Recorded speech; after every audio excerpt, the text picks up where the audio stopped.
Estamos aqui aguardando vocês. E já vamos começar a nossa aula. Eu sou a professora Caroline Rampon e vou querer conhecer um pouquinho, pelo menos de quem está online aqui. Quero saber de onde vocês são, porque nós temos aqui... Eu sou do campus de Canoas, moro na cidade de Canoas, aqui no Rio Grande do Sul. Gostaria de que vocês enviem aqui no chat ou comentem de que cidade vocês estão e que semestre vocês estão do curso também.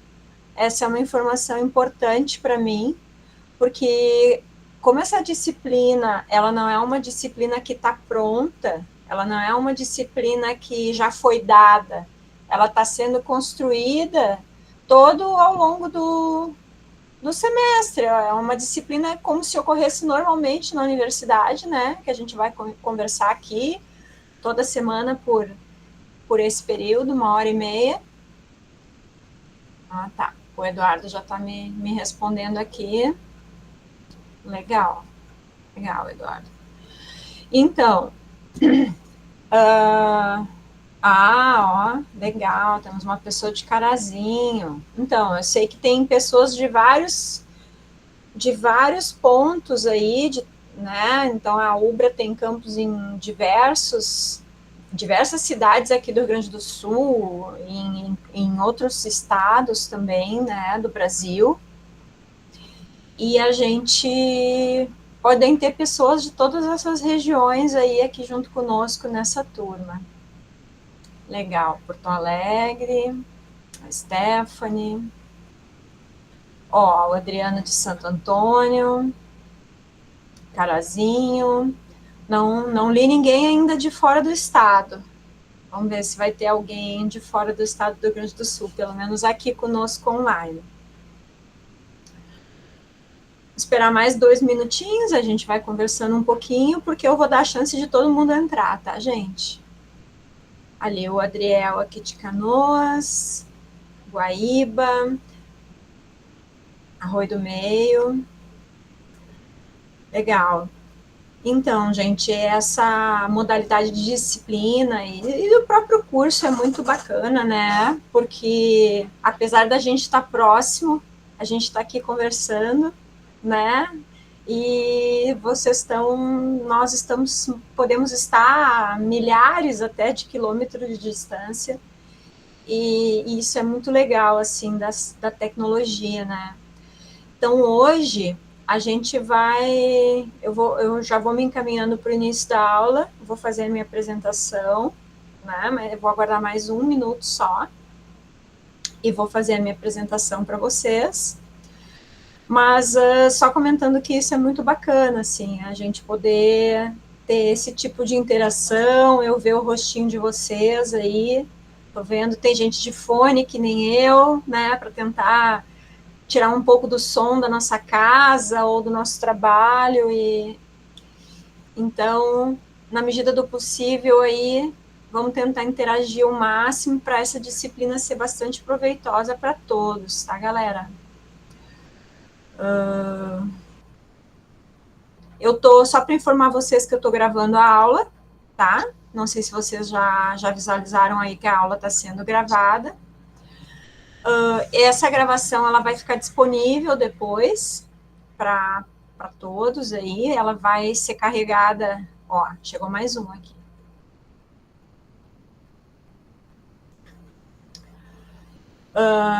8h36.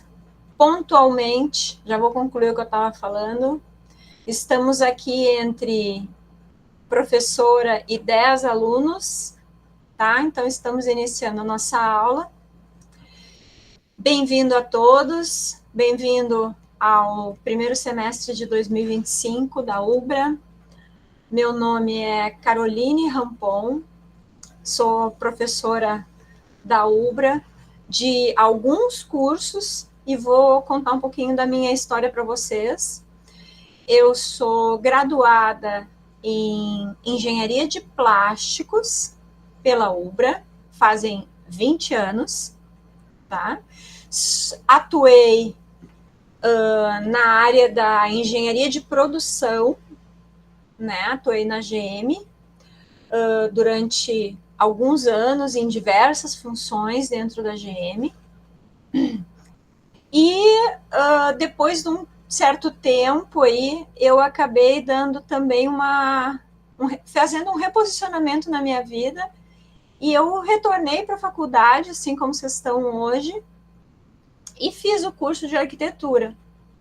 Então, hoje eu sou engenheira de produção, praticamente porque foi só nisso que eu atuei, e também sou arquiteta.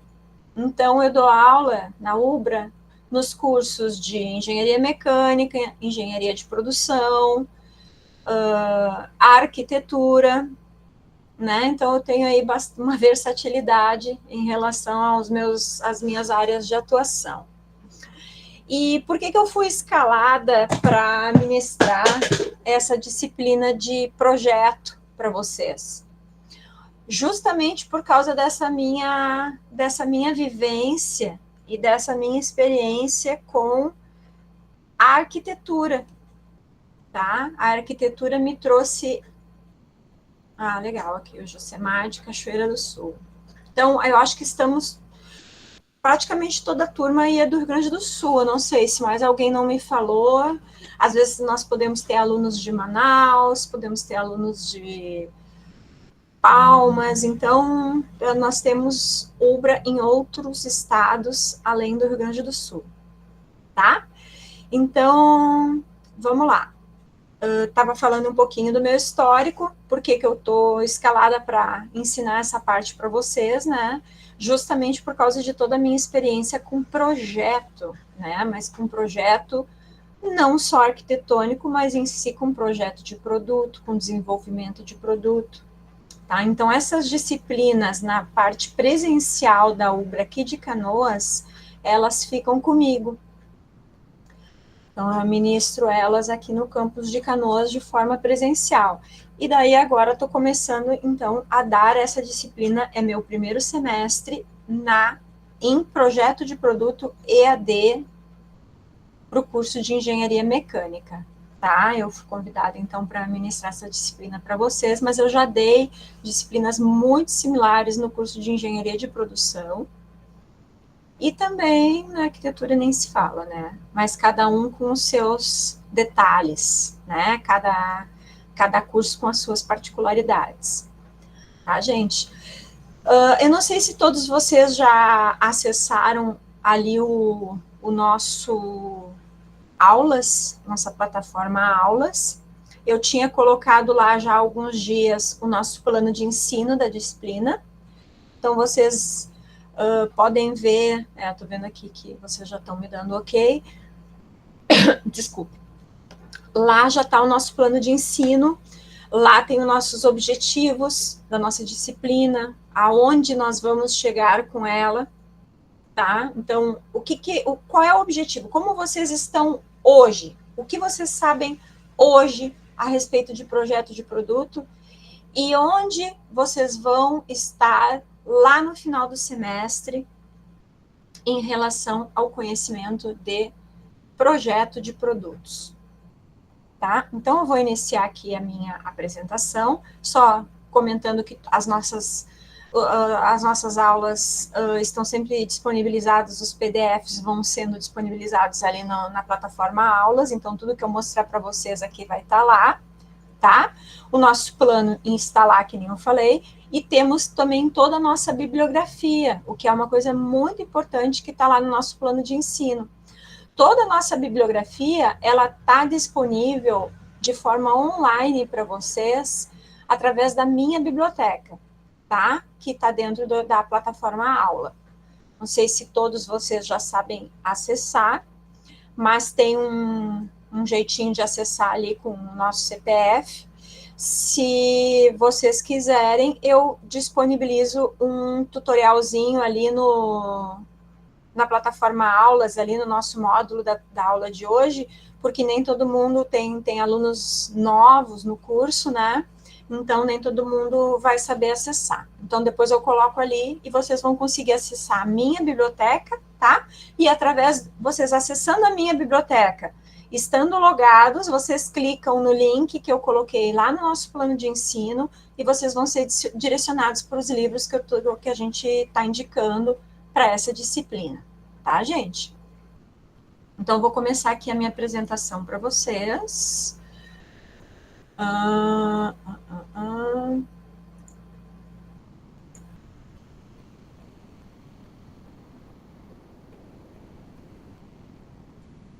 Bem que eu vou botar de outro jeito aqui.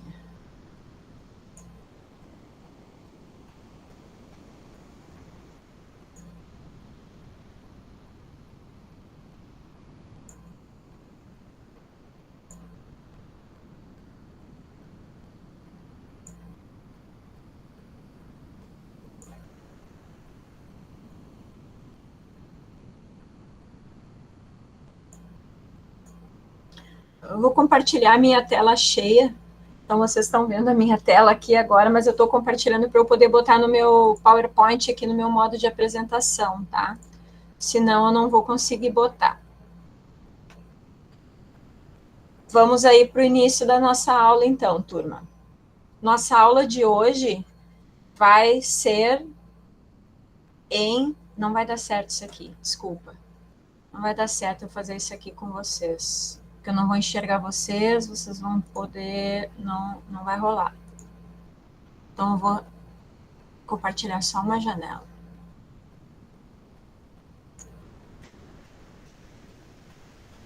Deu. Só a janela que tem a apresentação. Senão, eu não vou conseguir enxergar vocês e vai dar bastante problema. Pessoal, a nossa aula de hoje vai se tratar da introdução à disciplina e ao projeto de produtos, tá? O que eu quero que vocês saiam sabendo da aula de hoje? Por que um engenheiro mecânico precisa aprender a projetar produtos?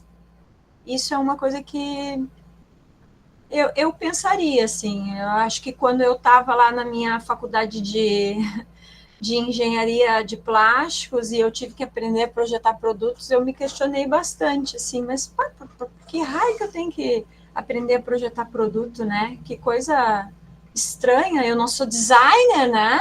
Não sou designer, para que eu vou aprender a projetar produto? Então, é essa dúvida que nós vamos responder hoje. Trago aqui para a gente começar, então, essa primeira frase aqui do nosso querido cientista Albert Einstein. Não basta o homem uma especialidade, não basta ensinar ao homem uma especialidade, porque se tornará, assim, uma máquina utilizável e não uma personalidade. É necessário que se adquira um sentimento, um senso prático daquilo que vale a pena ser empreendido, daquilo que é belo e do que é moralmente completo. Profundo, muito profundo. O que Einstein quis dizer com isso, assim, pelo menos pela minha análise, e é que eu gostaria de convidar vocês a refletir. Não basta a gente conhecer e aprender apenas sobre um assunto. Então, eu vou ser engenheiro mecânico, eu vou aprender sobre máquinas, sobre equipamentos. A gente precisa ter a gente precisa ser multifacetado, né? Multifacetado. Então, a gente precisa ter uma multidisciplinaridade. E o que isso tem a ver com o projeto de produto? A gente sempre vai estar atuando na área de engenharia mecânica, projetando algum tipo de produto, seja ele qual for, tá? E os nossos olhos, a nossa visão crítica ao projeto do produto é o que vai conseguir definir a resolução dos nossos problemas do dia a dia, a resolução de problemas grandes, gigantescos, a resolução, às vezes, de um pequeno problema que a gente tem na indústria, que vai ser resolvido com o desenvolvimento de um produto super artesanal, de uma forma super artesanal que a gente vai acabar fazendo lá na empresa, tá? Então, é nesse sentido que eu trouxe essa reflexão. A gente não vai aprender sobre um assunto, sobre uma área, nós precisamos compreender sobre diversas áreas e o projeto de produto está dentro delas, até para, além de projetar, conseguir conduzir as decisões das pessoas que estão efetivamente projetando os produtos. Tá? Como que eu vou exemplificar? Digamos que a gente trabalha numa empresa que tenha essa característica bem forte de inovação e que trabalhe muito com projeto de produto, mas nós em si, vocês, engenheiros mecânicos, não são daquela equipe de projeto de produto, porque muitas vezes tem as equipes montadas, né? Então isso é bem clássico acontecer. Às vezes a gente não é dessa equipe, mas a gente é da equipe de produção, né? Então a gente é, por exemplo, como eu era lá na GM, uma engenheira de produção que naquele momento não estava atuando com o desenvolvimento de produto. Só que as decisões do pessoal lá do projeto de produto, elas impactam diretamente na nossa produção, na nossa fábrica, no nosso dia a dia. E como que a gente vai conseguir julgar, analisar todos os critérios, a forma, a composição, a produção de tudo aquilo que foi projetado pelaquela equipe lá do projeto de produto, se a gente não conhece absolutamente nada a respeito de projeto de produto. Então, essa é a importância dessa disciplina, independente da gente atuar nessa área ou não, tá? Então, é muito, muito, muito importante. E outra coisa que é muito legal da gente parar para pensar é que a gente projeta produto o dia todo, o tempo todo na nossa vida. Porque a gente chega na nossa casa, a gente sempre vai ter algum projeto doméstico, né? Que não sei se vocês todos já vai ter gente aqui que mora com os pais, vai ter gente aqui que já tem sua casa sozinho, que já tem sua família, nós temos pessoas aqui de diversas faixas etárias, mas a gente daqui a pouco inventa assim, mas eu tô afim de fazer determinada coisa aqui na minha casa ou no meu quarto, e daí tu desenvolve um projeto de produto muitas vezes na tua mente. Às vezes tu quer fazer um portãozinho para o teu cachorro não passar na porta. E daí, às vezes, tu não vai comprar um portãozinho pronto. Tem gente que vai, vou fazer um portãozinho aqui. Tem pessoas que gostam mais de botar a mão na massa. Então, a gente desenvolve produtos, a gente desenvolve itens todo dia, todo tempo na nossa vida. Não só na faculdade de engenharia. Mas na engenharia, é óbvio que muito mais. Tá, pessoal?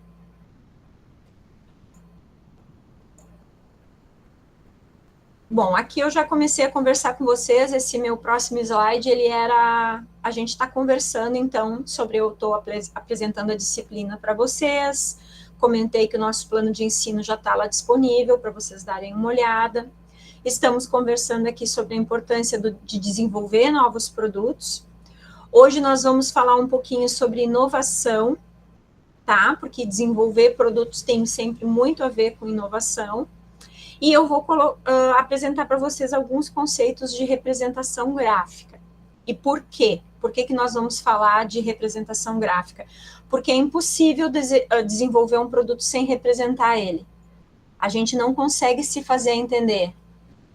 Sabe aquela história assim, não entendeu? Quer que eu desenhe? Todo mundo já ouviu essa, né? Seja num meme ou seja na vida real aí.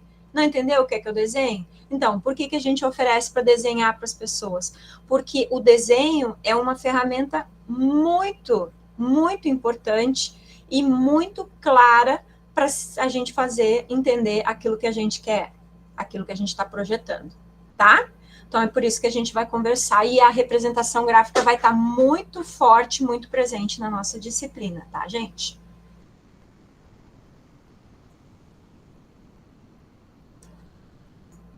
Passando dos nossos objetivos. Por por que a gente precisa aprender a projetar um produto, além desses porquês que eu já dei para vocês aí. Então, primeiro conceito que eu quero que vocês fiquem ligados, e é um termo que vai aparecer muito aqui para nós. Todos os produtos possuem um ciclo de vida. Esse é o nosso termo-chave, ciclo de vida, tá? O que quer dizer? Tanto os produto enquanto venda, enquanto um lápis que vai ser desenvolvido, tanto quanto uma porca, uma arruela, um motor, um componente metal mecânico que seja da área de vocês, tá? Todo o produto vai ter um ciclo de vida. Qual é esse ciclo de vida? Ele vai passar por uma primeira fase de introdução, que é quando ele está começando a se desenvolver, está sendo feito o projeto dele, né? Ele vai passar por uma fase de crescimento, que se ele estiver no mercado, se for um produto comercial, ele vai estar em fase de vendas, então ele vai estar sendo comercializado, ele está numa curva de aceleração, olha ali a nossa curva, ela está subindo, né? Ele vai passar por uma fase de maturidade, que é quando ele já está estável, ele está em uso ou em comércio de uma forma estável, ele vai entrar em declínio. Por que ele entra em declínio? Se ele é um produto que está à venda no mercado, se ele é um nosso lápis aqui, que eu peguei esse lápis aqui de exemplo, vai chegar um ponto que esse lápis vai estar saturado lá no mercado, as pessoas vão parar de comprar ele, tá? Então, eu vou ter que, se eu sou um gestor de uma empresa, eu preciso entrar com um novo produto, né? No caso da indústria metalmecânica, isso se aplica, só que em todos os campos, em todas aquelas fases, só que ela não se aplica, digamos assim, necessariamente ao comércio, à comercialização, à monetarização disso, tá? Então, os nossos produtos, eles vão ter uma fase de desenvolvimento, uma fase de crescimento de uso, ampliação de uso, uma fase de maturidade, quando eles estão sendo plenamente utilizados, e uma fase de declínio, que é quando eles começam a apresentar falhas, quando eles começam a cair no ostracismo, que a gente começa a demandar a necessidade de inovar, de substituir eles por versões novas, tá? Então, tudo tem um começo, meio e fim, né? Um começo, uma aceleração, um meio e o fim, assim como a nossa vida, né? A gente passa por essas mesmas 4 fases aí na nossa vida. Você se acostume que de vez em quando eu dou umas filosofadas, assim, tá?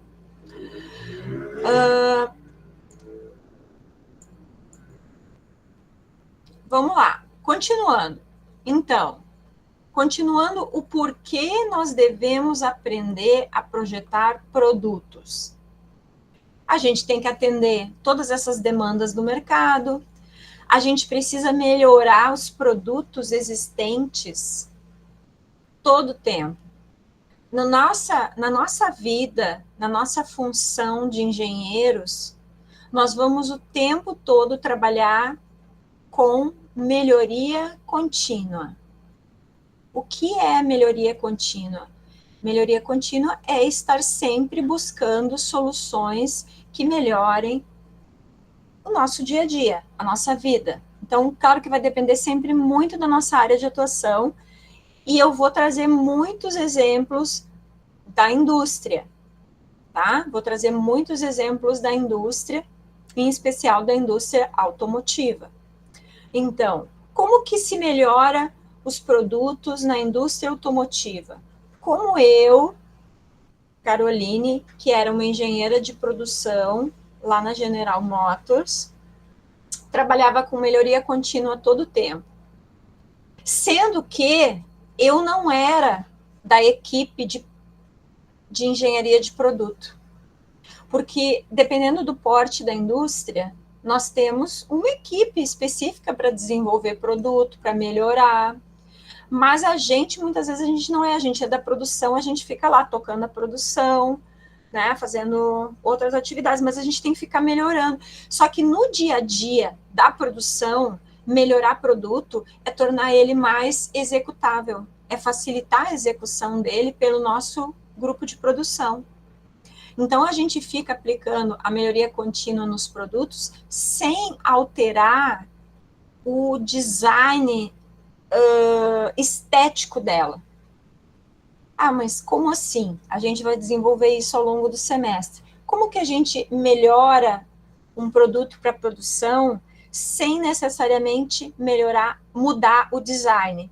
Porque vocês concordam comigo que se a gente tem um carro, que nem eu tinha lá na GM, a gente tinha um modelo de carro, a gente não podia chegar e numa semana eu estou produzindo um farol com 20 centímetros e na outra semana eu estou produzindo um farol com 22 centímetros. Né? Isso falando de uma coisa assim muito simples da gente pensar. Não vai caber nas outras peças, não vai acontecer nada, não vai encaixar, o carro vai ficar completamente um Frankenstein lá, né? Então, isso não pode acontecer. Mas a gente trabalhava com melhoria contínua a todo tempo nas peças dos carros. A melhoria contínua, o que ela era? Ela estava dentro, arredondando, a gente poderia arredondar um cantinho de um molde para esse produto sair mais fácil de dentro do molde dele, quando ele era produzido, quando ele era estampado, quando essa peça era estampada, às vezes uma curvinha que estava lá no molde da peça do carro que iria ser prensada naquele processo produtivo, a chapa é prensada, e daí às vezes uma curvinha ali muito sutil que não tem diferença nenhuma esteticamente, mas ela facilita horrores o processo produtivo, né? Então, isso é melhoria contínua. E assim vão vir inúmeros outros exemplos ao longo do semestre de melhoria contínua, porque projetar produtos sempre vai ter a ver com melhoria contínua, tá, pessoal? E dentro da mesma melhoria contínua, tá reduzir custos de produção. A nossa função como engenheiro vai ser o tempo inteiro ajudar na redução de custos. A nossa vida, a vida de vocês que já estão atuando na área, ou a vida de vocês quando passarem a atuar na área, como engenheiros mecânicos, vai ser focada em reduzir custos, sempre. Ou a gente vai reduzir custos de processo, ou a gente vai reduzir custos de produto. A gente vai estar o tempo inteiro envolvido em custos. Eu costumo falar uma frase de muito impacto, mas que é muito verdadeira, é que tudo tem a ver com dinheiro, tá? Associem isso para a vida profissional de vocês, se não vai ter sentido, se vocês já estão no mercado de trabalho. Tudo tem a ver com dinheiro. Todas as decisões têm a ver com o lado financeiro. Então, a gente muitas vezes propõe uma melhoria incrível, mas ela tem que ter viabilidade financeira, né? Ela tem que ser viável, ela tem que se encaixar nos custos da empresa.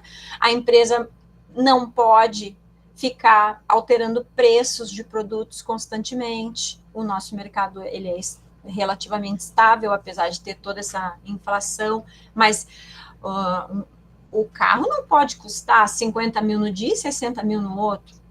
Então, se a empresa quer aumentar o seu lucro, ela tem que reduzir desperdícios, e os desperdícios vão estar sempre atrelados a reduzir os custos de produção, tá? E isso vai ter muito a ver com o projeto de produto.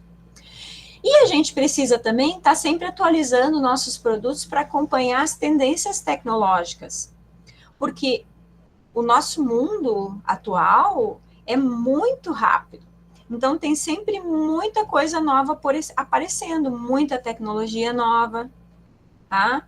E a gente, então, precisa, os nossos produtos, a nossa empresa, nossa aplicação toda no mercado de trabalho, ela sempre vai ter muito a ver com as tendências tecnológicas e a gente tem que estar ligado nisso, tem que estar mantendo, tá? Nós vamos ver exemplos disso e vocês vão entender bem, tá? Qual é o papel da engenharia nesse âmbito? Nós estamos aí projetando soluções inovadoras, nós estamos tentando viabilizar essas soluções, porque às vezes a gente também tem umas ideias super inovadoras e a gente não consegue viabilizar elas dentro das indústrias, né? Mas a gente tenta, é o que a gente quer, é o nosso objetivo. A gente está aí sempre desenvolvendo produtos e tentando integrar as tecnologias novas com outros materiais, como a gente já falou. A gente precisa sempre considerar a sustentabilidade e a eficiência, em especial a energética, né? Mas a eficiência produtiva também. E um dos nossos papéis vai ser sempre aplicar as metodologias de projeto e simulação ao desenvolvimento do produto, tá? Esse é o papel da engenharia dentro do projeto de produto. De todas as engenharias e da mecânica muito em especial, porque é essa que é o nosso foco da nossa disciplina. Então, vamos cada vez avançando mais para entender esses conceitos. Vamos começar pelos conceitos de inovação, tá? O que é inovação, pessoal? Inovação é a gente criar ou melhorar produtos, processos, negócios, enfim, que agreguem valor e impacto na nossa sociedade e na indústria. A inovação, ela pode estar em itens muito pequenininhos e em itens muito grandes, mas ela sempre vai ser inovação. E esse é o nosso principal papel como agentes da melhoria contínua na engenharia, tá? E é a inovação que permite que a nossa profissão ela avance, né? Que ela não tenha ficado estagnada. Não só a nossa profissão, né? Qualquer profissão, né? Vamos pensar aí numa profissão na medicina, por exemplo. O que seria da medicina sem inovação, né? O nosso mundo, hoje em dia, por causa da inovação, o que se demorava 50 anos para se inovar e para se desenvolver, hoje a gente avança em 2, às vezes menos, né? Então, a inovação está cada vez mais rápida, está cada vez mais acelerada. Então, de novo ali, redução de custos de novo. Então, tudo isso é inovação, sustentabilidade ambiental é inovação, melhorar a qualidade dos produtos, melhorar a segurança. A segurança, a gente não falou ainda, é uma coisa super importante dentro de uma indústria, tá? E dentro de até mesmo de um escritório de consultoria, que muitas vezes um engenheiro mecânico vai trabalhar, às vezes, dentro de um escritório, com uma consultoria em determinada área, mas a segurança, ela está permeando tudo, porque sempre vai ter algum processo produtivo, equipamento, peças, sempre vão estar envolvidas na indústria metal-mecânica, né? E quem trabalha na área sabe o que eu estou dizendo, né? A segurança, ela está sempre muito, muito, muito presente. E a nossa melhoria nos produtos e no projeto de produto, muitas vezes, ela vai se decorrer em função da necessidade de segurança da equipe operacional, da equipe que está produzindo. Às vezes, a gente vai precisar melhorar o corte de uma peça para o canto dele não ficar tão vivo e tão afiado a ponto de cortar a mão de uma pessoa que está manuseando, né? Então, isso é algo muito, muito, muito comum de acontecer, tá, gente? Então, a segurança, ela vai estar sempre muito atrelada. A segurança tanto no nosso processo produtivo dos nossos operadores, quanto dos nossos produtos. O que envolve de segurança quando se trata de um carro, de um veículo? Olha tudo que se envolve de segurança num avião. Estou falando em veículos em si, de transporte, mas agora vamos pensar num outro tipo de carro. Olha tudo que se envolve em relação à segurança na confecção de um carrinho de mão. Então, a gente está falando em carros, eu lembrei do carrinho de mão.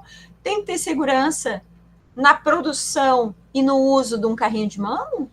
Tem. A pessoa que pega o carrinho de mão, exato, motosserras totalmente. Os produtos em si, eles precisam ser seguros a ponto da gente eliminar a possibilidade de falha humana, né? Então, por que a motosserra aqui, que a colega citou aqui para mim no chat? Poxa, o que é ideal, e já existem muitas motosserras assim. Se a motosserra tem uma sensibilidade para que se ela tocar a minha mão com a serra, ela vai desarmar. Então, ela não vai cortar a minha mão. Ela corta a árvore, mas ela não corta a minha mão. Tá? Então, existem dispositivos de segurança que foram desenvolvidos por causa da inovação que a nossa área, os engenheiros fizeram, né? Quem desenvolveu esses mecanismos foram e são os engenheiros. Essa é uma tarefa dominada por nós, tá? E é a gente que trabalha com isso em todos os âmbitos aí, tá? E o último item ali que eu comento, a automação e digitalização de processos industriais. Gente, automação de processos industriais, hoje não tem mais processo industrial sem algum tipo de automação, seja ele o mais simples que for. O senhorzinho lá da empresinha que faz um potinho plástico, que tem 2 funcionários e que tem uma máquina que é injetora de plásticos, com certeza ele já tem uma máquina que tem algum tipo de automatização, tá? Então, automação e digitalização dos processos. Cada vez nós vamos ter mais controles digitais, cada vez nós temos mais ferramentas de controle de processos e de produtos, né? Para nessa área que a gente está falando, que é na inovação. Então, não preciso falar para vocês todos são mais jovens que eu, provavelmente, não falei minha idade, 45 anos. Também, né, vocês devem ter imaginado que se a mulher ela é formada há 20, novinha ela não é, né? Então, continuando. Vamos conversar sobre os tipos de inovação que existem. Inovação do produto. A primeira ali, que é aquela que se trata muito da nossa disciplina, é desenvolver um novo produto, um novo bem, ou muitas vezes um novo serviço. Desenvolver um serviço também pode ser um desenvolvimento de produto. Ele vai estar permeando aqui a nossa disciplina, mas não tão forte, mas muitas vezes desenvolver um serviço vai ser um produto, porque um serviço, ele acaba sendo um produto na forma de desenvolvimento dele, tá? Ou também pode ser uma melhoria em algo que já existe. Então, vamos lá. Vamos dar um exemplo? Desenvolvimento de um novo motor mais eficiente, um carro elétrico mais acessível, um material mais leve ou mais resistente para as aeronaves.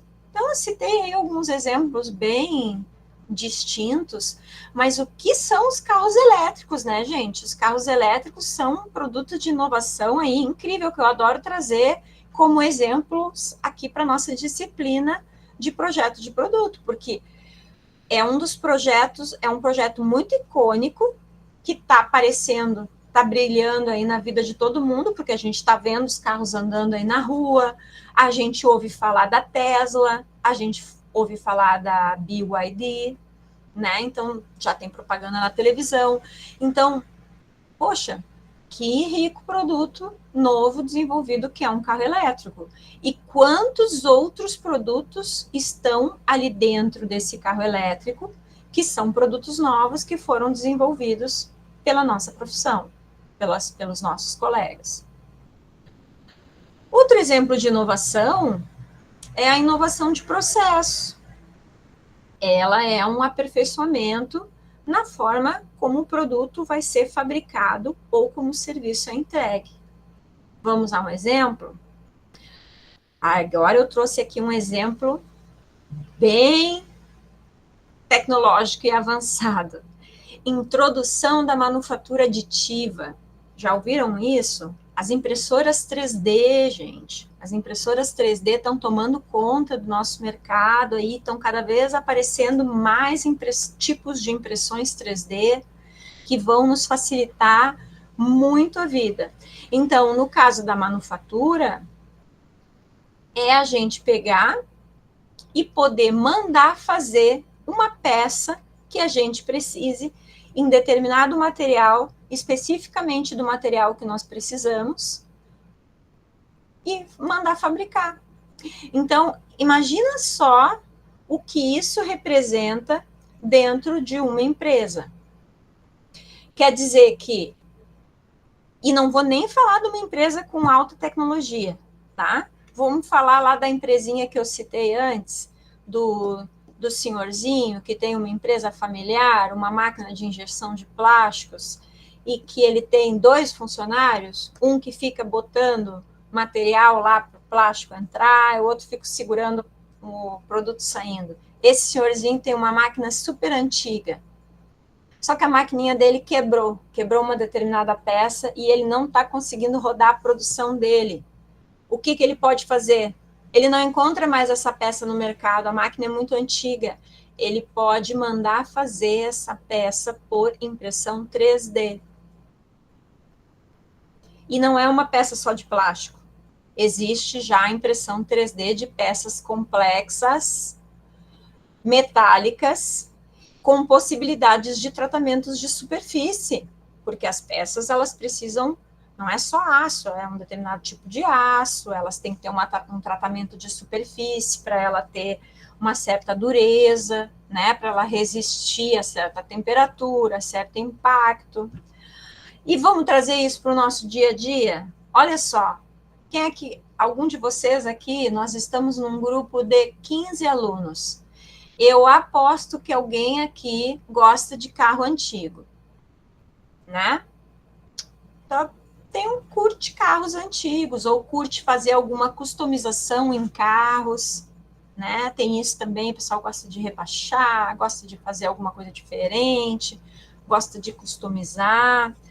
Então, e se a gente pensar aí que tem vários carros antigos que as peças já não são mais produzidas, e esses carros eles estão em circulação, seja para colecionadores, seja para alguém realmente que tem um carro mais antigo que precise fazer a sua manutenção.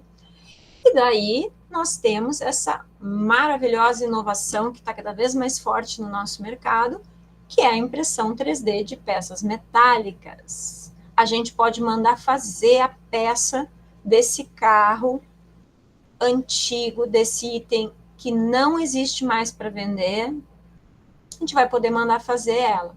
Inclusive itens com grande complexidade, tá?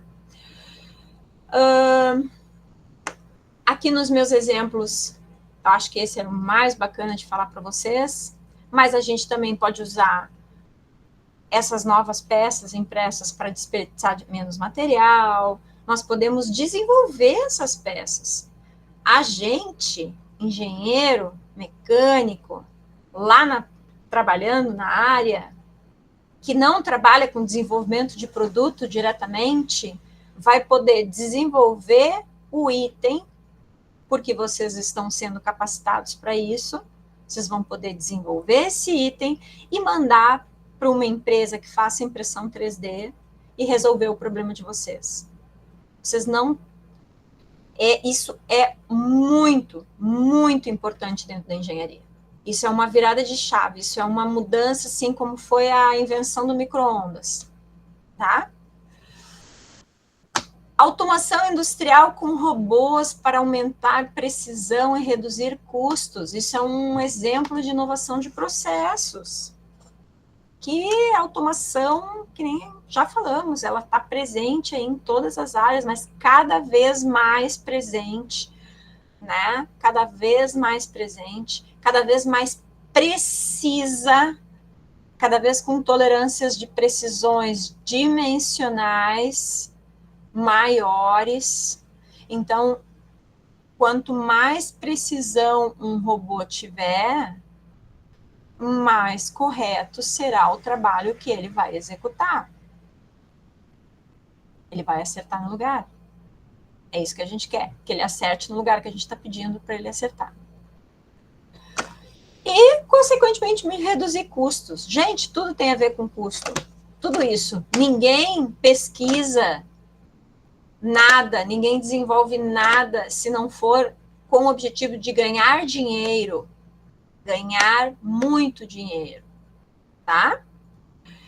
E reduzir custo é ganhar dinheiro, porque se a gente deixa de gastar, é o mais barato, né? O mais barato é não gastar, assim dizia o pai do Cris lá do Július.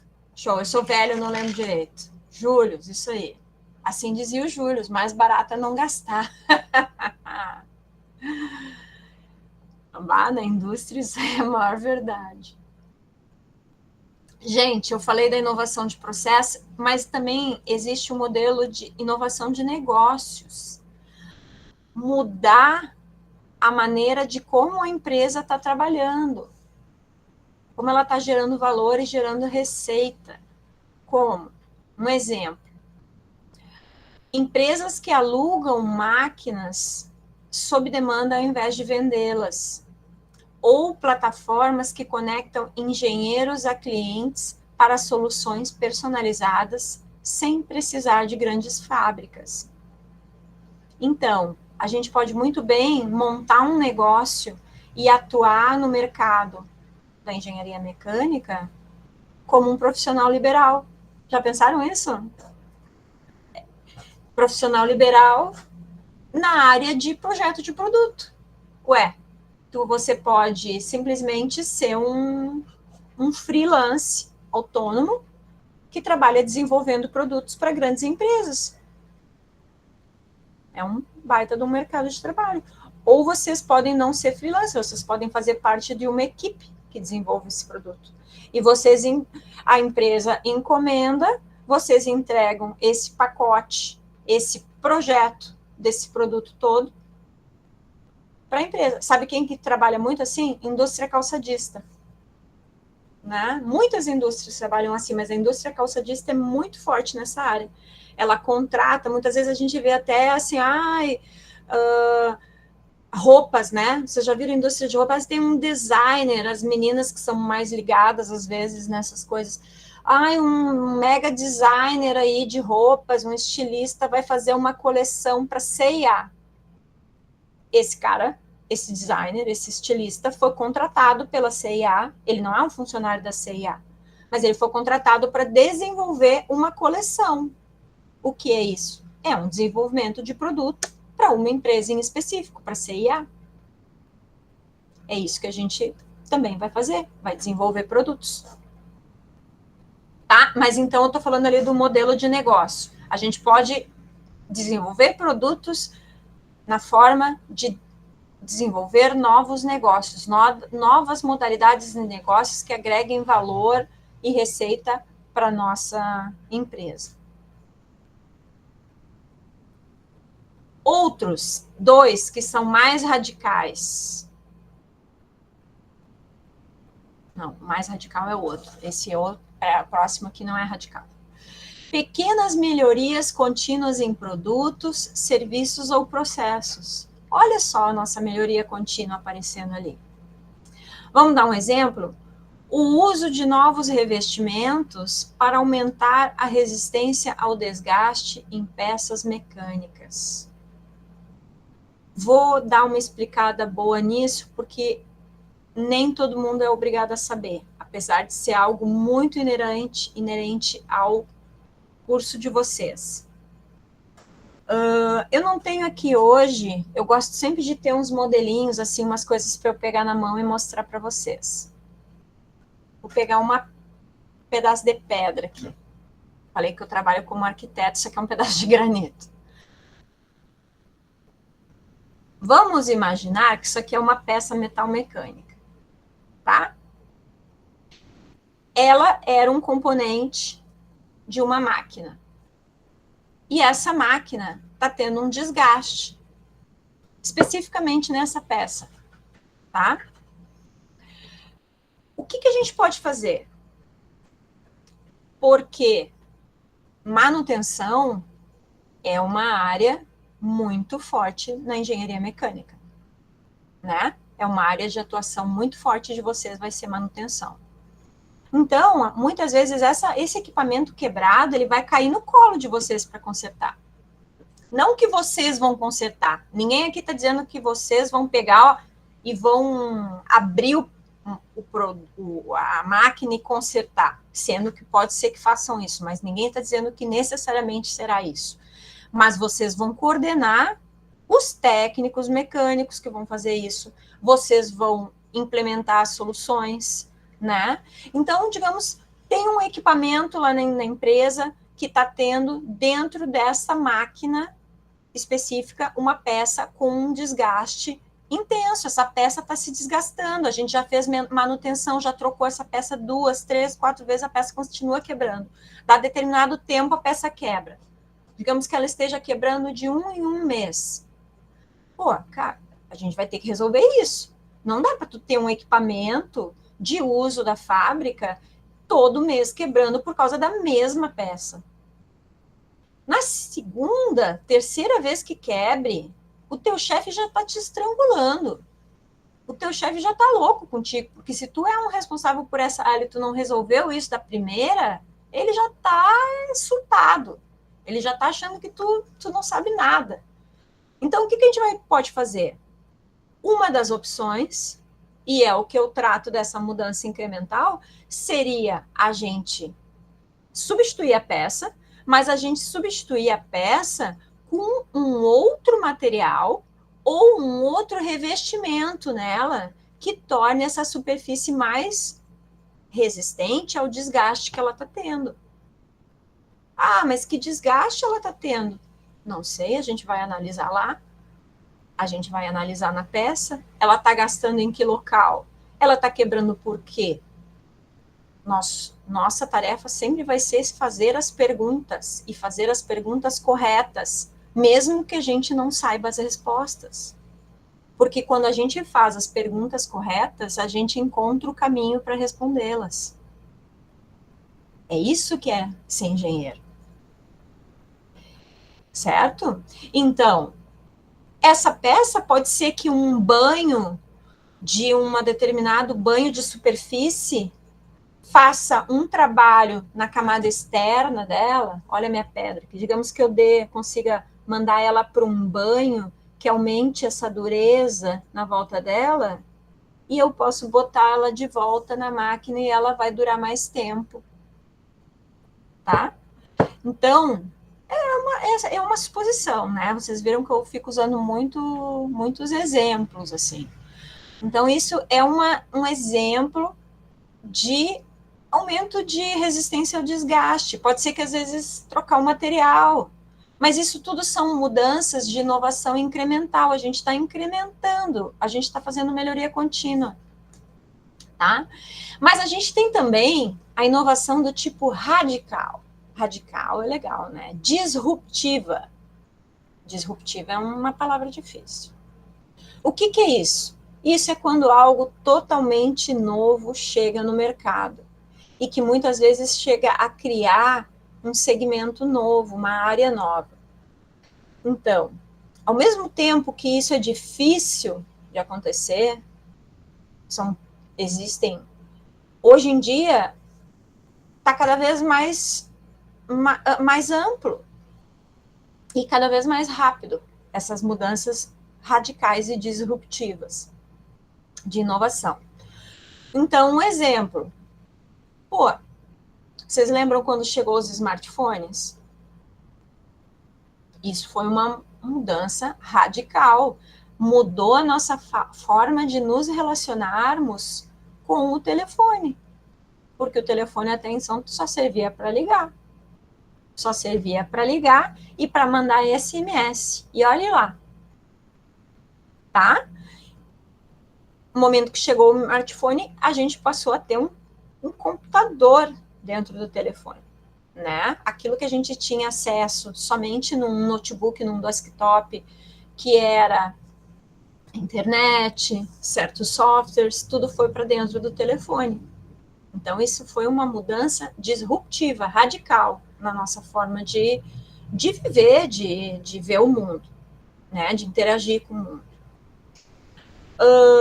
E a Netflix, quando chegou nos streamings, né? Nossa, a gente até achava que a gente achava que a Netflix não ia dar certo, que ninguém ia pagar para ficar vendo filme, até porque a gente ficava vendo filme baixado de via torrent.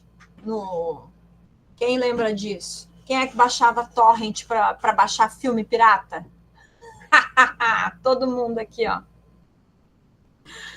Pai, era difícil pra caramba, né? Tinha que ficar um tempão, tu tinha que selecionar muito bem que filme que tu ia baixar, ou tu ia no cinema, ou alugava. Ó, e eu já tô mais moderna, porque eu ainda alugava Blu-ray. Blu-ray a gente alugava. Não tô nem falando mais em DVD, eu tinha aparelho de Blu-ray e alugava na locadora. Mas daí, quando a Netflix chegou, ela criou um novo mercado, que foi o mercado dos streamings, e daí ela derrubou todo mundo. Vinha com 3 vírus da Rússia. Total. Depois que a gente parou de usar torrent, os computadores nunca mais precisaram de antivírus tão fortes. Não, os vírus estão sempre melhorando também, né? Os vírus também são feitos por pessoas que inovam muito, então eles estão sempre melhorando, estão sempre no processo de inovação. E o Uber no transporte, gente? E Uber? Esses dias eu estava meio irritada com os Ubers aí, quando eu fui usar, e eu resolvi que eu queria pegar um táxi. Pega um táxi, gente. Não tem como pegar. É muito difícil pegar um táxi. A gente tem que chamar um Uber. Né? Eu baixei até o 99 para ver se eu conseguia chamar um táxi, porque eu disse, tô de saco cheio desses Uber. Não aguento mais esses caras. Não dá. Tem que usar o Uber. Então, são mudanças disruptivas. Tá? E às vezes a gente vai acabar tendo uma mudança disruptiva na nossa empresa. Parece que não, mas tem. Vou dar um exemplo para vocês que aconteceu comigo na General Motors, enquanto eu trabalhava lá. Eu fiz a faculdade de engenharia de plásticos. Como eu falei para vocês no início, nem todo mundo pegou. Minha formação como engenheira é engenheira de plásticos. Minha atuação como engenheira é como engenheira de produção na indústria automotiva, em especial. Atuei em outras indústrias também, mas na automotiva em especial. O que aconteceu quando eu estava lá na GM? A gente terceirizava, né? Era uma empresa que fornecia os para-choques dos carros já pintados, né? Porque o para-choque, hoje em dia é até mais difícil ver aquele para-choque preto, né? Lembra que ele vem com plástico cru, assim, ele vem no preto. Então, na época, a gente recebia o para-choque já pintado, da mesma cor da carroceria. E a carroceria nós pintávamos na própria GM. E daí o que acontecia lá na GM? A carroceria dava muita diferença de tonalidade entre a carroceria e o para-choque. Tá? Quando o para-choque vinha pintado, eles vinham pintados com a mesma tinta, com a mesma cor, só que as características da tinta para o metal são diferentes das características da tinta para o plástico. Como nós não fazíamos isso dentro da empresa, nós contratávamos, nós comprávamos e o para-choque já chegava pintado, a gente perdia muito o controle do que estava vindo. Então ficava assim, ó, dava diferença de tonalidade, o carro era vermelho, o vermelho era o mesmo, mas era tudo o mesmo dentro da mesma especificação, mas quando tu chegava lá e olha a olho nu, tu via uma diferença de tonalidade, tá? E daí é óbvio que a gente não quer comprar e olhar um carro e parecer que um vermelho está num tom, outro vermelho está no outro. Estou dando um exemplo do vermelho, tinha outras cores. Então, o que a GM decidiu como empresa?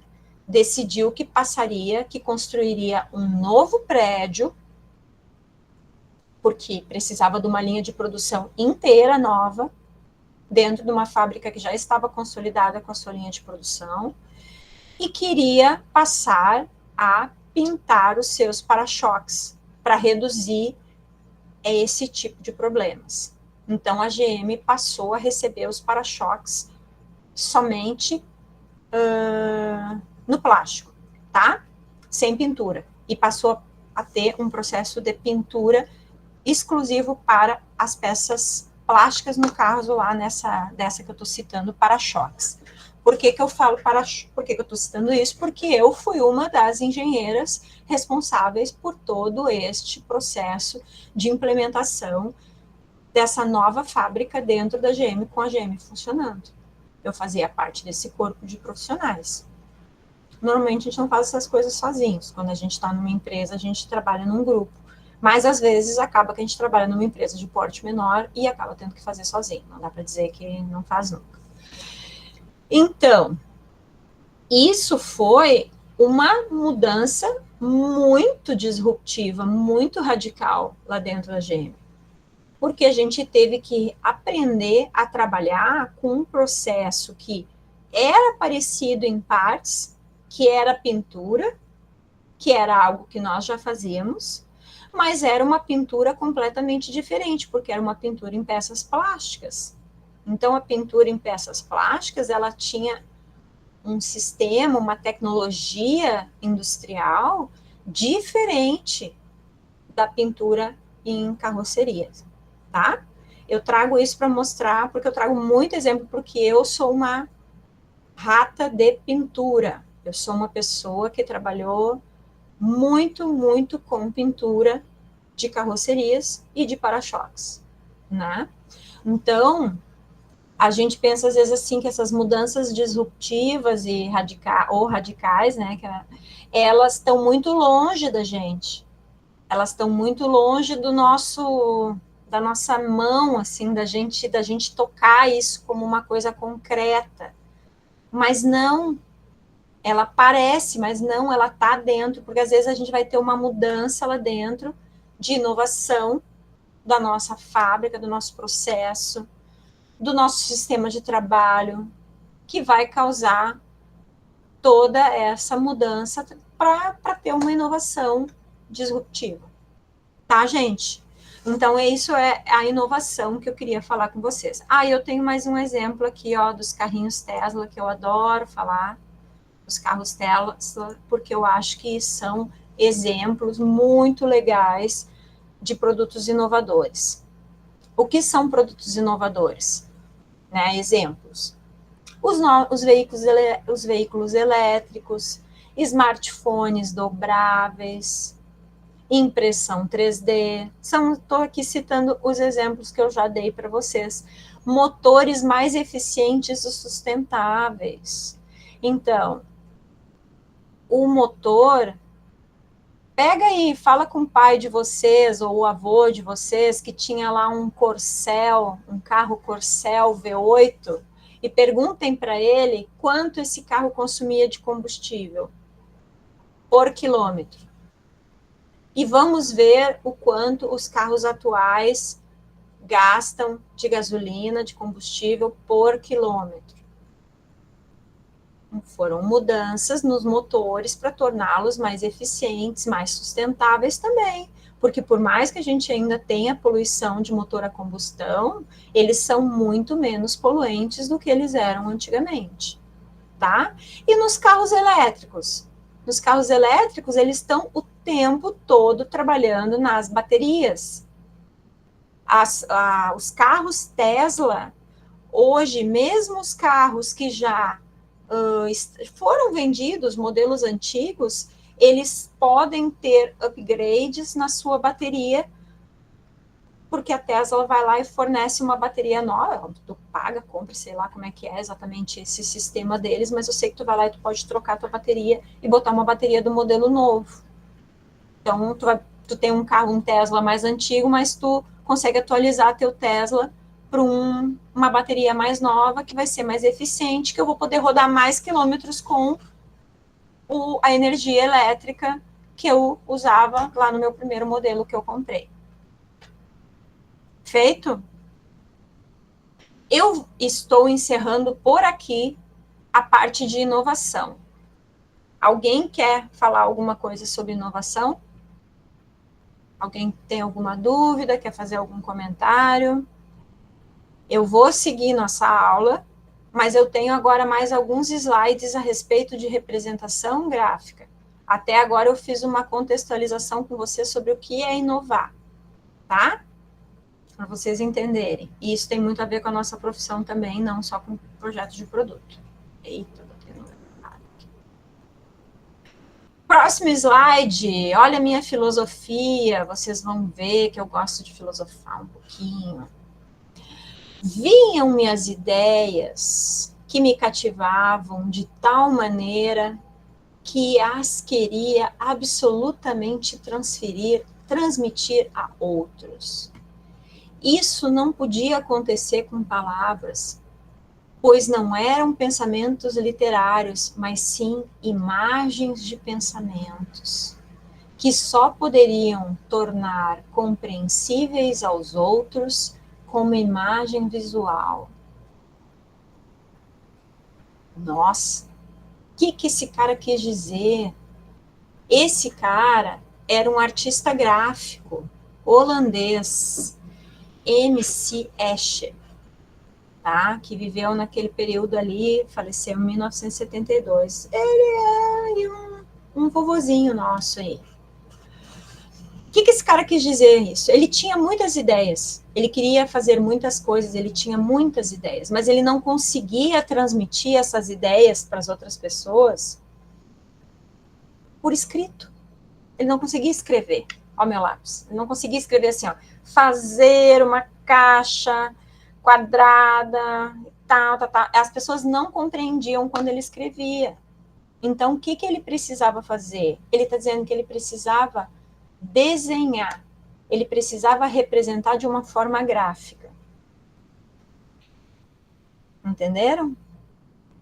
Esse cara está dizendo nessas lindas palavras, que no caso dele era para arte gráfica, para um determinado tipo de pintura ou de desenho, que ele só conseguiria se expressar para as pessoas através de desenhos, de arte gráfica.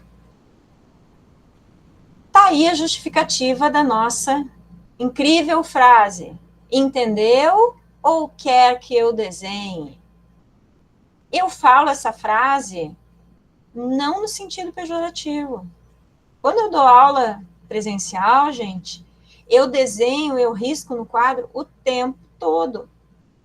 Porque uma das formas mais essenciais da gente se expressar e da gente representar é através do desenho, tá? Seja esse desenho o mais simples, seja esse desenho o mais complexo. Por que toda essa introdução aqui, ó? Como nós podemos representar os produtos se a gente não conseguir demonstrar isso através de palavras? Ai, meu amigo, então nós temos lá o nosso colaborador lá da nossa empresa que vai nos ajudar a produzir uma peça.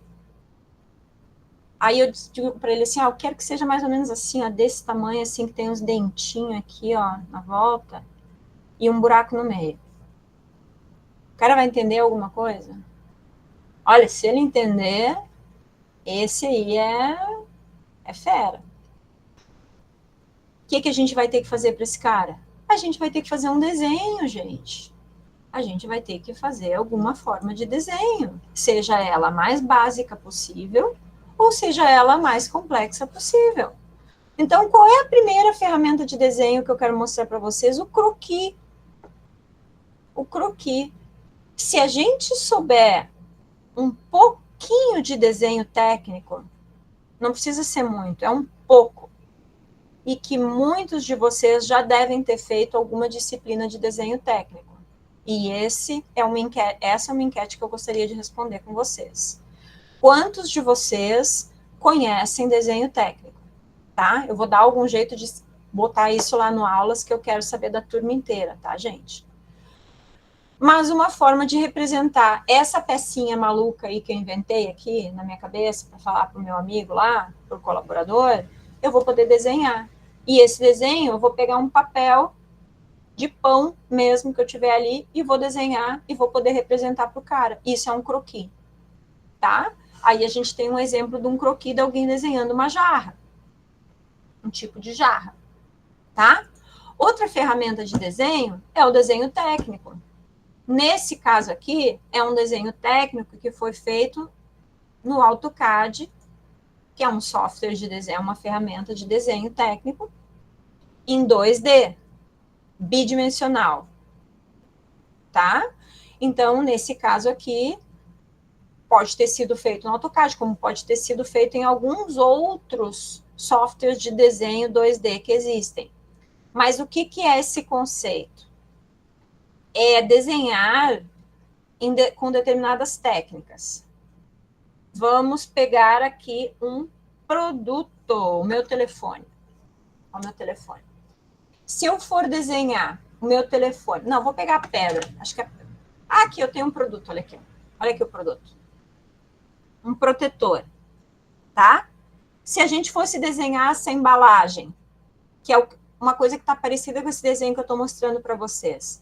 Um jeito de desenhar. A gente desenha esta vista, a visão dele, assim, ó. A gente vai desenhar o corpinho dele aqui, essa forma, essa forma, essa forma. A gente vai desenhar essa silhueta dele, tá? A gente vai desenhar a silhueta lateral dele, ó. Tá vendo? Ele já tem outra forma, ó. O corpinho dele já vai ter outra forma nessa vista lateral. Essa vista aqui era a frontal. E a inferior? Esta vista. Ó, eu posso fazer um desenho da vista dele inferior. Pô, e a superior? A superior é essa. Isso é ver um produto em forma bidimensional, em duas dimensões. A gente está vendo em dois eixos do plano cartesiano. Vocês lembram lá do segundo grau não se fala mais segundo grau, do ensino médio? Plano cartesiano, eixo X e Y. Então, a gente está vendo no eixo X e no eixo Y, tá? Em vários ângulos. Então, a gente pode pegar e desenhar para a pessoa no papel de pão mesmo. Eu peguei lá o meu papel, um papel todo riscado, todo rasurado, que já tinha outra coisa escrita, e eu desenho para o cara a minha pecinha que eu queria que ele fizesse. Eu vou desenhar aqui num cantinho, vou mostrar para vocês. Um buraco com uns dentinhos, tá tosco, parece uma florzinha. Eu já posso começar desenhando isso aqui pro cara, ó. Tá bom? A mão. Não precisa de software. Só que aqui eu tô dando a representação de um software, um uso de software. Porque por que o software vai nos ajudar? O software nos ajuda porque ele dá mais precisão, ele nos permite criar formas, às vezes, que é mais difícil fazer à mão, porque a mão a gente não sabe desenhar, a grande maioria das pessoas não sabe, eu não sei. E eu sou arquiteta também. Tá aqui, olha a peça que eu desenhei. Cadê ela? Olha que coisa linda. Mas aí vai ver um desenho meu técnico feito no AutoCAD ou feito num software 3D que eu vou mostrar para vocês. Lá eu sei desenhar, porque eu sei as regras. Ok? Então, Nós podemos fazer um desenho técnico, nós podemos fazer um desenho em perspectiva. Ah, essa aqui tá bonita, né? Isso aqui é uma perspectiva de um produto aí. Eu peguei uma imagem assim, não, deixa eu tentar entender o que que é, ó. Ele tem tampa, ele é quase, talvez seja uma... Vocês sabem o que que é arandela?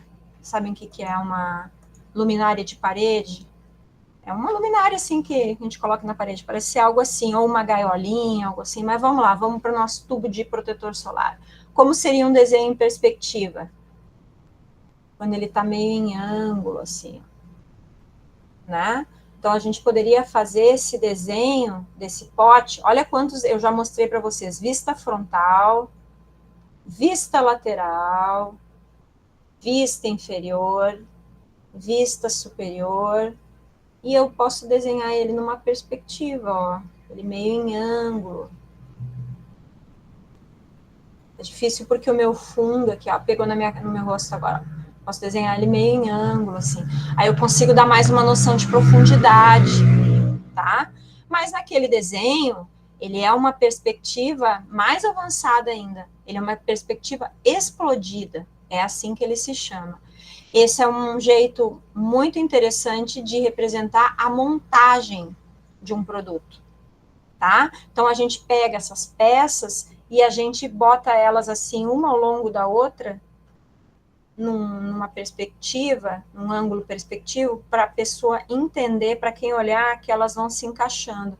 Então, intuitivamente, mesmo sem vocês conhecerem certas regras de desenho mais aprofundadas, vocês conseguem entender que essa imagem, ela se trata de um produto que vai ser montado, de algo que tem várias peças e vários componentes, e o esquema de montagem dele é parecido com esse. Tá?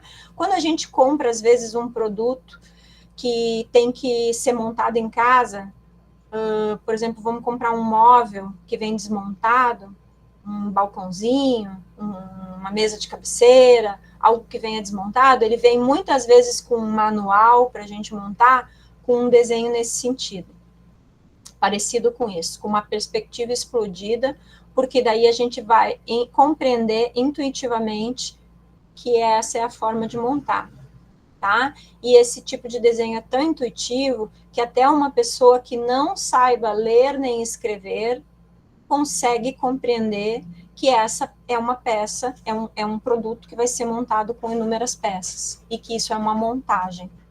Ou vocês já compraram algum produto da China? Eu adoro comprar da China. De vez em quando eu faço umas importações aí via AliExpress, via Shein, via Shopee. Os produtos da China, muitas vezes, eles vêm escritos em chinês, né? Mas, se eles vêm com uma perspectiva explodida, e se ele for um produto de montagem, a gente vai conseguir montar, tá bom? Então, essa é a ideia da perspectiva explodida. Protótipo virtual. Olha que legal. O protótipo virtual já é um modelo tridimensional.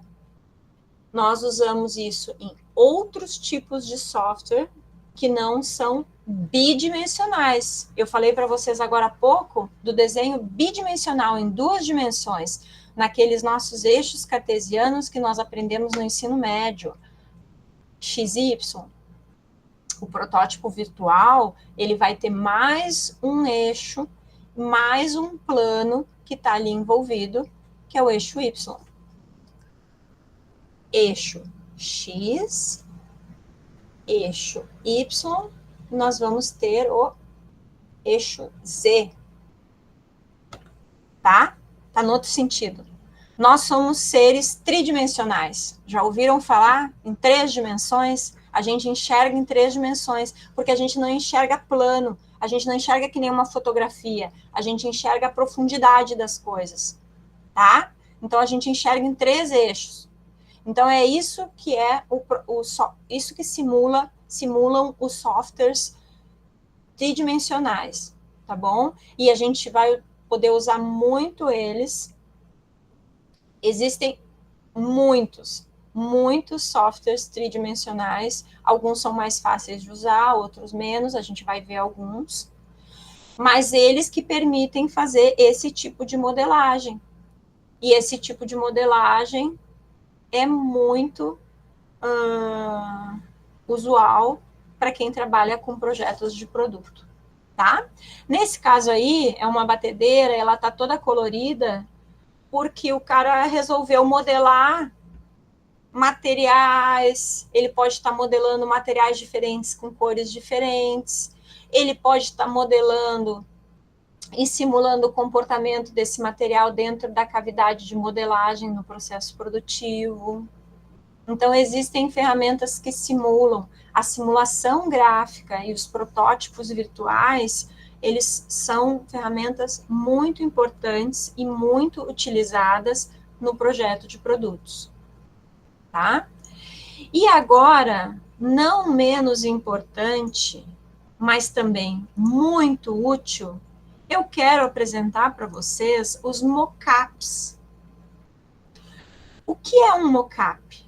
Mockup é um produto que a gente faz na mão ali para fazer de conta que é o produto verdadeiro. Nossa, que super explicação técnica que a professora Carol deu. Vamos exemplificar? Essa pecinha aqui, esse produto, um dia ele foi um mockup.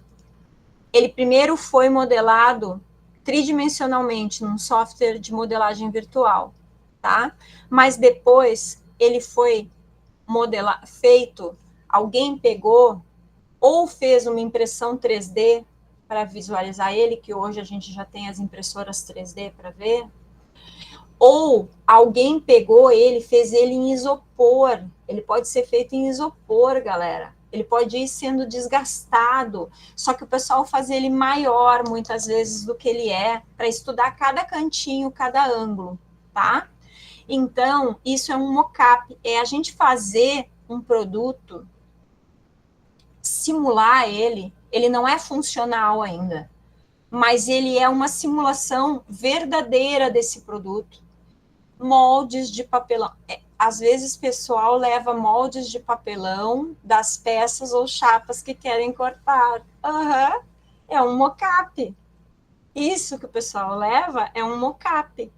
Então, aqui nessas imagens que eu trouxe para vocês, sabe quem são esses caras? Esses caras são da Embraer. Eles estavam desenvolvendo um painel de avião, um instrumento de alta tecnologia, de alta precisão. Eles estavam desenvolvendo uma peça que precisava se encaixar em determinado ponto. E o que eles fizeram? Uma das primeiras coisas que eles fizeram foi um mock-up dessa peça. Então tá ali, ó. Primeiro eles testaram ela no lugar que ela tinha que encaixar, que é a imagem mais à esquerda. Depois ali no meio eles desenharam os reloginhos à mão. Os engenheiros da Embraer, os caras do desenvolvimento de produto da Embraer, desenharam à mão os reloginhos para ver se ia ficar bom, testaram lá no local de novo, e depois que eles fizeram as testagens mais simples, aí eles avançaram e desenvolveram um mockup um pouco mais avançado, já mais parecido com o produto real, mas ainda assim não funcional. Ele é um modelo estético, para ver se ia ficar bom, para o pessoal poder testar se a ergonomia ia ficar ok. Então, ele é nesse sentido. Então, que nem o colega falou aqui no chat para mim, que o pessoal que produz peças, o pessoal traz um modelo, é a coisa mais clássica de acontecer, tá, gente? É a gente fazer... Primeiro a gente pensa num desenho, tenta representar ele da forma que tu mais dominar, tenta colocar ele em medidas que vão ser muito importantes, nós vamos dimensionar, e depois a gente pode fazer um mockup de papelão, a gente pode fazer um mockup de madeira, a gente pode fazer um mockup de isopor, tá? A gente pode fazer um mockup de inúmeras maneiras com o material, com a sucata que tiver lá, que tiver disponível. A gente vai poder desenvolver um mockup e testar se aquilo realmente é aplicável ou não. A gente vai usar muitas vezes ele para validar segurança, a gente vai usar ele para validar no processo, se essa peça se encaixa, se não se encaixa. A gente vai usar ele para gabaritar alguma coisa que a gente precisa levar, que tem um design complicado. A gente faz um gabarito e leva isso em mockup. Então, e outra, vocês acham que quando eles mostraram para o cara que tinha que fazer, quem fez o painel da direita foi um executor ainda. Isso está em processo de desenvolvimento. Só que ele entendeu o que precisava ser feito a partir da peça do meio, de papelão, com o desenho dos reloginhos. E só depois ele botou lá naquele painel maior. O cara entendeu desse jeito. Tá? Então, vamos nos encaminhando para o final da aula, e eu quero mostrar para vocês um último jeito de representar, que são as maquetes. Por que mockup é diferente de maquete? Porque mockup muitas vezes é em escala real, é em verdadeira grandeza, é no tamanho que aquilo é ou maior. E a maquete é numa escala menor, tá? A maquete, a gente diminui a escala, a gente deixa ela menor. Então, aqui a gente tem uma maquete que a gente está acostumado a ver por aí de unidades de residência, de prédios, que é o que a gente está mais acostumado a ver. Mas a gente pode fazer maquetes de peças, de ferramentas. Essa imagem do meio é tipo um arado, assim, uma ferramenta de arar a terra. E foi feita uma maquete para ver se ela iria funcionar ou não, tá? E a outra pecinha, mais à direita, é uma maquete de uma cadeira, feita com palito, feita com palito de algodão doce, ou de churrasquinho, e com papelão, uma cadeirinha feita de maquete. E ela está em escala reduzida, né, gente? Porque tudo que é grande precisa ser pequenininho primeiro, tá? A gente nem sempre consegue fazer ele grande já do primeiro momento. E aqui eu trouxe para vocês uns exemplos de umas maquetes, de umas cadeiras que foram feitas daí, e inclusive foi simulado o sistema de abre e fecha nelas, tá? Então a maquete foi feita com tanta realidade, mas em escala menor, para poder ser simulado se o esquema de movimentação, o ângulo de giro das peças iria funcionar. Porque nem sempre a gente vai conseguir simular perfeitamente nas ferramentas de modelagem digital, tá? Então, a gente acaba tendo que produzir.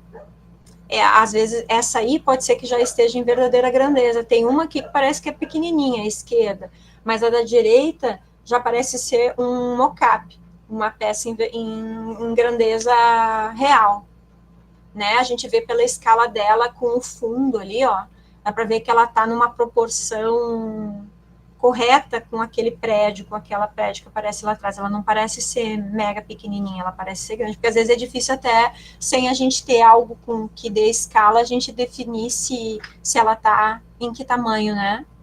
Em que tamanho que está isso. Tá, galera? O que eu trouxe aqui de exercício final que eu vou botar para vocês? Que eu gostaria que vocês fizessem isso nessa semana. Vamos tentar criar um desenho técnico?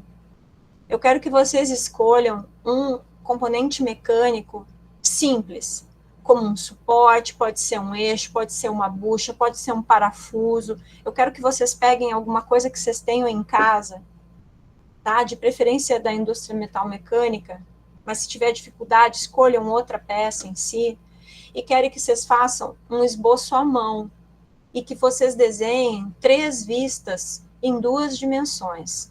Então, lembra do meu potinho? Tá? Vamos pegar outro potinho que eu tenho aqui. Quero pegar uma coisa grande aqui, ó. Isso aqui é um suporte para guardar caneta, ó. Só todo mundo entender o que é, ó. Um potinho para caneta, tá? Como que eu faria isso? 3 vistas ortogonais. Ortogonais quer dizer que elas são bidimensionais. Então, nós vamos desenhar essa vista neste plano, uma vista frontal, tá? Nós vamos desenhar uma vista lateral, que aqui no meu caso, esse aqui seria fácil, porque elas são iguais, porque o meu produto é um quadradinho, ó, tá? E uma superior, ó, a superior é um quadrado. Entenderam por que, que ela é igual, tanto na frontal quanto na lateral? Porque ela é um quadrado. Se ela fosse um retângulo, ela não seria igual. Vamos para a minha pedra. Se fosse a minha pedra aqui, ó, vista frontal, ela seria assim. Vista lateral, é isso aqui, ó. É outro retângulo. Vista inferior ou superior, ela é assim. Então, o exercício que eu quero que a gente faça é que a gente faça esse desenho à mão, tá, pessoal? Mas que vocês botem medidas também. Vocês vão pegar uma régua, ou vocês vão pegar uma trena que tiver em casa, tá? E vocês vão tirar essas medidas e vocês vão fazer esse desenho para mim. Tá? Eu vou botar um exemplo lá no nosso aulas, tá? E eu vou abrir uma tarefa lá para vocês carregarem para mim, que eu quero dar uma olhada em o quanto vocês conhecem de desenho, tá bom? Se alguém não souber, não tiver referência nenhuma de como desenhar isso, eu vou botar lá uma videoaula de, eu não sei se do Senai, eu vou buscar alguma curtinha do YouTube, como aprender desenho técnico do princípio, tá? Então, nós vamos fazer esse exercício essa semana e vamos fazer esse desenho à mão. Combinado? Ninguém me respondeu, mas então quem cala consente. Aê, alguém respondeu. Ó, vai valer algum ponto? Ah, não, não faz isso comigo, não me pergunta isso. Não vai valer ponto, gente. Não vai. Eu só quero que vocês exercitem, porque se vocês não souberem desenhar, eu preciso ensinar vocês a desenhar. Porque senão eu não vou conseguir ensinar vocês a projetar produto. É isso que eu preciso saber. Então não vai valer ponto, porque a pessoa que não souber, ela não vai ser prejudicada. Ela vai ter a oportunidade de aprender, tá bom, gente? Então nesse momento não vale ponto, tá? Beleza? Foi um prazer ter conhecido vocês, apesar de eu ter bem poucos aqui com a câmera aberta. Espero que com o passar do tempo vocês abram mais a câmera, porque eu quero ver o rosto de vocês, tá bom? Um abração para todos, uma boa semana. Essa aula está gravada e vai ser disponibilizada para vocês lá na nossa plataforma. Um bom descanso. Boa noite a todos. Tchau, tchau.